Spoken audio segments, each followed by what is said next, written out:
kabar Anda? Semoga selalu sehat semuanya. Kembali berjumpa dengan saya Hizbun Arif dan Bung Rocky Gerung. Bung Rocky Gerung, ini kelihatannya tanda-tandanya urusan minyak goreng bakal beres. Gitu. Karena Luhut Panjaitan langsung turun tangan. Nah, ini yang saya kira sekarang jadi ramai sekali di media-media karena kalau ada Pak ini turun berarti ada sesuatu yang sangat serius gitu ya. Itu perkembangan di dalam negeri. Sementara untuk di luar negeri, saya kira ini pengaruhnya ke Indonesia juga harus kita pertimbangkan. Ini ketegangan di kawasan di Cina ya, antara Cina dengan Taiwan, dan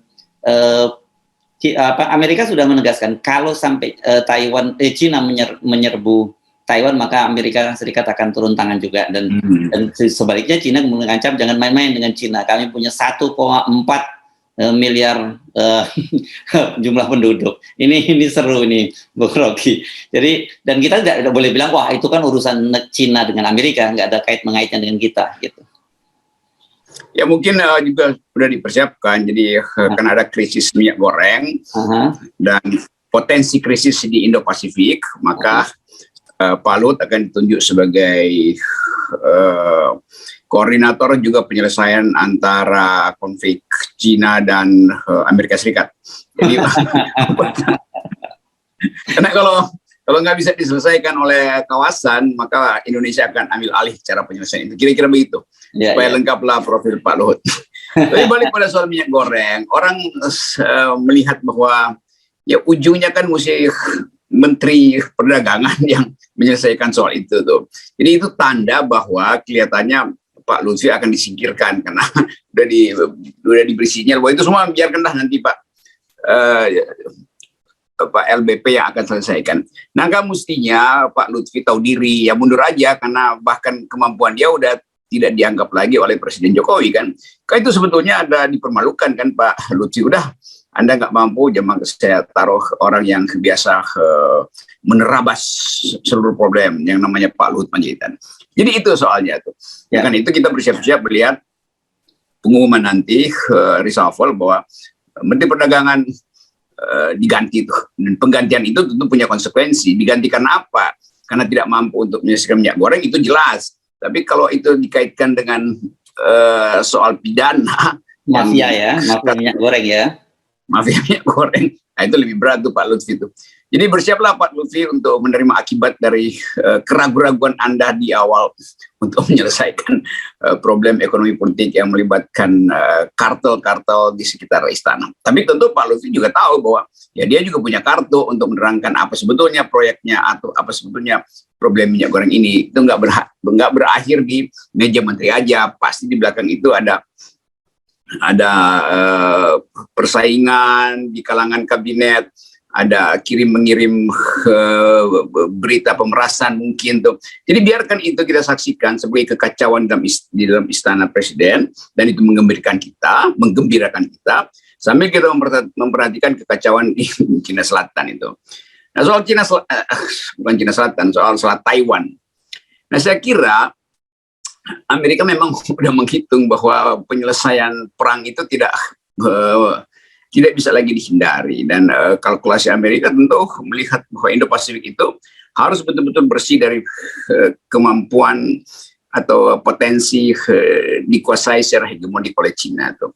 Ini kan cuma soal pertandingan teknologi militer sebetulnya. Jadi kalau Cina bilang kita punya 1,4 miliar orang, ya itu juga perang sekarang itu bukan jumlah orang, tapi keahlian teknologi militer dan dukungan ekonomi.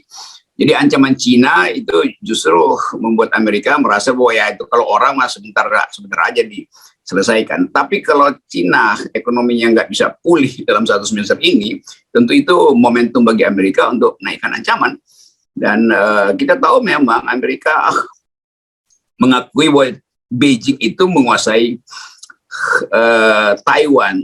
Tapi sebelum pengakuan itu, puluhan tahun yang lalu kan ada semacam fakta antara Amerika dan Taiwan, semacam undang-undang yang dikeluarkan oleh Amerika bahwa Taiwan kalau diserang secara militer, Amerika atas dasar prinsip perlindungan hak asasi manusia berhak untuk membela Taiwan.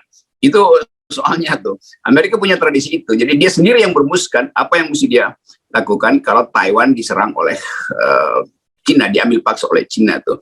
Walaupun Cina menganggap ya itu wilayah kedaulatan saya, tapi Amerika selalu di dalam negeri punya semacam undang-undang untuk melindungi kawasan yang walaupun bukan kawasan dia, tapi atas prinsip kebebasan dia berhak untuk intervensi. Itu juga yang dia lakukan di Timur Tengah segala macam lah. Jadi poin itu yang saya kira akan menarik dan Indonesia akan kecipratan minyak panas perang antara Cina dan Amerika terhadap problem Taiwan.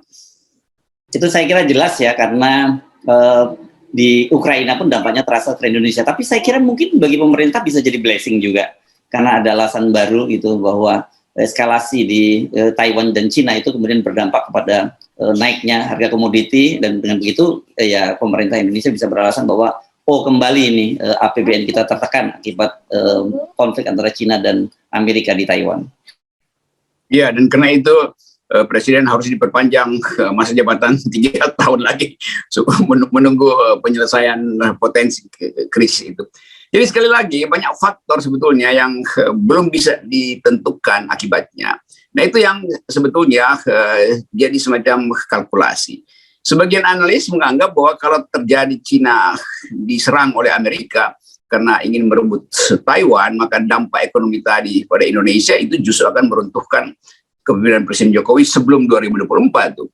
Jadi di atas meja, di atas papan catur politik Indo-Pasifik, tentu Indonesia ada di dalam keadaan yang tidak menentu. Kenapa? Karena Indonesia nggak punya profil militer untuk mengatasi atau bahkan mencarikan jalan tengah terhadap ketegangan Cina Amerika Serikat itu tuh. Udah nggak punya profil militer, profil diplomasi luar negeri pun sangat diragukan oleh negara-negara tetangga bahkan. Jadi kita negara yang sebetulnya besar tapi dikucilkan dalam diplomasi internasional karena tidak punya narasi. Jadi problemnya Indonesia dianggap gagu di dalam membaca politik dunia. Itu soalnya tuh. Dan kegaguan itu memang melekat pada kelemahan Presiden Jokowi di dalam profil internasional selama dia memerintah. Nah, saya kira ini penting mengapa kita bicarakan, karena bagaimanapun juga sekarang dunia sedang berubah, terjadi ketegangan di sana sini. Ukraina, sekarang Cina dengan Amerika di Taiwan, dan kita tidak tahu eskalasinya di mana lagi. Saya kira ke depan sangat penting sekali kita pada tahun 2024 kalau jadi pilpresnya ya. Saya ngomong normatif ya, Bung Rocky ya, bukannya. Itu kita mesti cari figur yang kita selalu kemarin menyinggung-nyinggung kan soal etikabilitas, soal intelektualitas, soal kapabilitas dan sebagainya. Tapi kita memang sekali ini betul-betul butuh seorang figur yang kompatibel dengan situasi dunia yang berubah gitu ya. Sehingga Indonesia itu bisa sebagai negara besar di kawasan Asia Tenggara bisa memainkan perannya gitu. Ya, kalau keadaan krisis itu tentu selain etikabilitas, intelektualitas, orang mulai berpikir tentang militerabilitas, kemampuan kecerdasan militer itu. Dan itu karena itu saya kira orang semacam Pak Gatot Nurmantio, Andika itu mulai juga merasa atau menganggap bahwa ada kesempatan sebetulnya untuk mengajukan diri sebagai calon presiden karena keperluan keseimbangan global itu, supaya prinsip civis pacem para bellum, bila Anda ingin damai bersiaplah untuk perang, bisa diantisipasi dari sekarang.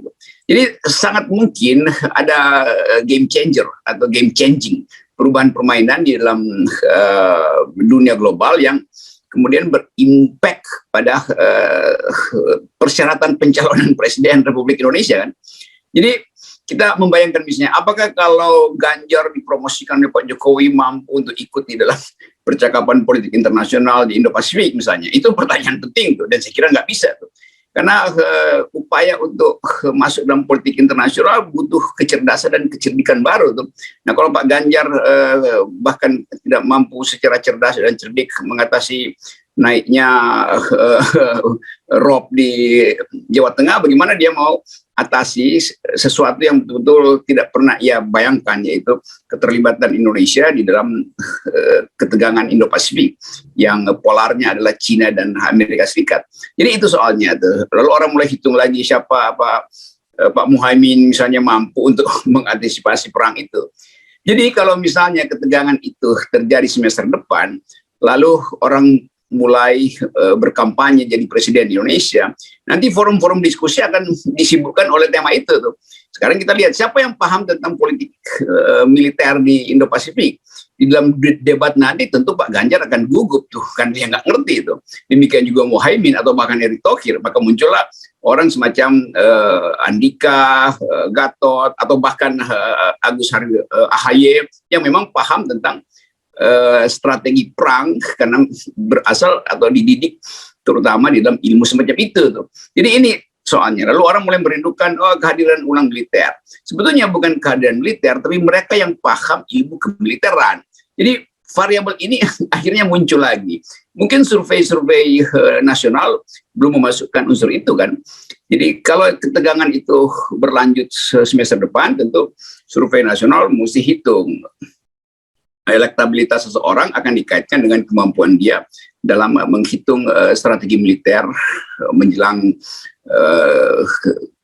atau ketika ketegangan di Taiwan itu, di Selat Taiwan, mulai menjadi real, dan sifat real itu pasti mempengaruhi kebutuhan ekonomi Indonesia. Sebab kalau Cina masuk perang, itu artinya produksi Cina tidak mungkin lagi diakses oleh Indonesia. Demikian sebaliknya tuh, ekspor Indonesia akan terhenti karena Amerika pasti akan konsentrasi untuk perang, sehingga Amerika tidak membutuhkan lagi barang-barang dari Indonesia tuh, karena persediaan ekonomi perang itu dimaksudkan untuk efisiensi itu. Jadi semua ini yang saya kira membuat orang semacam Sri Mulyani mulai menghitung bahwa krisis ekonomi udah ada di depan mata tuh. Dan Ibu Sri Mulyani paham keadaan semacam ini. Karena itu beliau beberapa waktu lalu mengatakan ekonomi 2022, 2023 awal itu akan suram dan rumit. Itu istilahnya Sri Mulyani itu. Ya, saya kira ini penting kita untuk memasukkan ini ya, panduan pada publik tentang memilih presiden ya. Jangan, sekali lagi, jangan hanya mengikuti agenda setting dari lembaga-lembaga survei yang sibuk hanya bicara soal popularitas dan elektabilitas. Dunia sedang berubah. Dan sebenarnya ini sudah sudah dekade lalu juga sudah terjadi sebenarnya kan, Bung Rocky, munculnya figur-figur kuat seperti Putin, kemudian juga orang seperti Erdogan di Turki, bahkan kemarin di Asia ada orang seperti Duterte gitu yang kuat, atau Orban di Hongaria dan sebagainya. Ini kan sebenarnya harusnya kalau kita tidak kuper, kita tidak hidup dalam seperti kata dalam tempurung, kita juga mestinya mulai memikirkan soal itu, dan harusnya negara besar seperti Indonesia juga punya figur-figur semacam itu kan. Ya itu yang kita sesalkan, soal debat presiden atau kasakusuk menjadi presiden itu hanya untuk menyelamatkan sisa-sisa kekuasaan Pak Jokowi. Kan bahayanya kalau kita mencari profil orang penting nanti, orang nomor 1 di Indonesia, kriterianya bisa menyelamatkan rejim Jokowi pasca dia lengser. Bukan itu masalahnya. Masalahnya adalah mencari orang yang paham duel politik dunia itu dengan kemampuan berpikir taktis militeristik, kan itu intinya kan. Jadi pameran itu atau pameran profil itu yang sekarang dicari orang tuh. Jadi sekali lagi itu yang gerasa gerusu cari calon presiden hanya karena punya uang, mampu untuk masuk ke daerah-daerah pelosok bahkan tuh. Itu juga variabel yang makin lama makin gak penting tuh. Karena setiap kali ada tadi realignment dalam politik global, penyusunan kembali tata politik internasional, maka diperlukan orang yang sangat cerdas untuk membuat Indonesia terpanggil kembali dalam politik luar negeri dengan profil intelijen, dengan profil kapasitas berpikir tuh. Karena dunia, saya membayangkan bahwa di Rusia perang antara NATO dan Rusia akan terjadi, artinya ada persiapan ekonomi perang yang disusun sekarang oleh Amerika, dan Amerika merasa bahwa sekalian aja tuh kan memecah konsentrasi Cina supaya nggak bergabung dengan Rusia, maka dipancinglah untuk tegang di Taiwan. Jadi itu bagian-bagian semacam ini yang kalau ada debat presiden kita mau tahu siapa yang yang fasih untuk menganalisis soal semacam ini kan. Jangan-jangan semua mengatakan oke, kalau soal Cina Selatan segala macam itu gampang itu karena kita negara Pancasilais, gampang. Jadi cara-cara debat semacam itu kan yang jadi konyol gitu. Jadi soal ini yang saya kira penting publik tahu bahwa memilih presiden di era potensi Perang Dunia Ketiga artinya memilih orang yang betul-betul cerdas gitu. Cerdas, mampu membayangkan akibat-akibat dari perang terhadap kehidupan ekonomi bangsa. Dan kita akan terus memandu itu ya, Bung Rocky, dan tidak bosan-bosan mengingatkan ini kan, karena ini saya kira ini adu wacana kita dan juga adu repetisi kan gitu. Kalau kita lihat kan lembaga-lembaga survei ini kan juga melakukan itu secara repetitif gitu, sehingga orang tanpa sadar akhirnya terindoktrinasi. Dan saya kira kita dan bersama dan civil society lainnya kita harus terus menyuarakan soal itu. Indonesia ini negara yang besar, jumlah penduduknya besar. Di masa lalu kita punya peran yang juga sangat besar dalam tatanan global dan peran-peran global maupun regional, dan kita perlu pemimpin seperti itu ke depannya. Ya, itu persis sekali itu. Misalnya kita belum dengar apa reaksi para analis atau reaksi istana terhadap proposal Amerika untuk ikut terlibat di dalam kerjasama ekonomi Indo-Pasifik yang dibicarakan di Tokyo kemarin tuh. Apakah proposal Amerika untuk membantu negara-negara Indo-Pasifik itu termasuk peran Indonesia? Kalau peran Indonesia ada, mestinya Indonesia diundang di situ untuk jadi pembicara utama proposal untuk menerima agenda yang diinginkan oleh Amerika. Jadi kerjasama atau bantuan ekonomi di Indo-Pasifik memang dimaksudkan untuk memperkuat proksi dia di wilayah ini. Nah itu hal yang nggak ada di radar survei, apalagi di radar cebong-cebong ini. Cebong kok pakai radar. Oke, terima kasih Bung Rocky. Oh iya, saya lupa. Ini ramalannya dari BMG menyebutkan bahwa rob di sepanjang sepanjang pesisir selatan ya kalau nggak salah, atau di selatan atau di Pantura ya, ini di Jawa Tengah. Pantura, sorry ya. Di Pantura itu akan berlangsung puncaknya sampai pada besok tanggal 25 Mei. Ini karena memang itu yang terjadi sekarang, ada fenomena di mana bulan itu semakin dekat dengan bumi. Jadi mesti saudara-saudara kita yang di kawasan Pantura ini sampai Semarang dan sebagainya mesti mengantisipasi dan bersiap-siap seperti itu. Dan seperti biasa kita menyerukan adanya semacam kesetiakawanan sosial gitu ya untuk teman-teman kita yang mengalami musibah ini. Jadi yang bisa menyisihkan sebagian hartanya, kita mesti membantu teman-teman kita yang sedang mengalami musibah. Iya, kalau dalam soal bencana kita harus sama-sama membantu Pak Ganjar, karena Pak Ganjar pasti nggak sanggup untuk menyelesaikan problem yang kemarin aja udah berapa 10.000 mobil tenggelam gitu, dan itu masih akan berlanjut dalam 2-3 hari ini. Jadi semoga Pak Ganjar diberi wisdom agar supaya rakyat tidak ditelantarkan, dan demi kesejahteraan bangsa kita tetap tolong menolong. Kalau poin itu tetap kita bersatu. Jadi soal-soal yang lain ditinggalkan dulu karena kita bersiap untuk menghadapi bencana di Jawa Tengah. Oke. Tetap 0% Bung Rocky. 0% bila tidak dilakukan akan menjadi bencana politik nasional. Yes. Oke.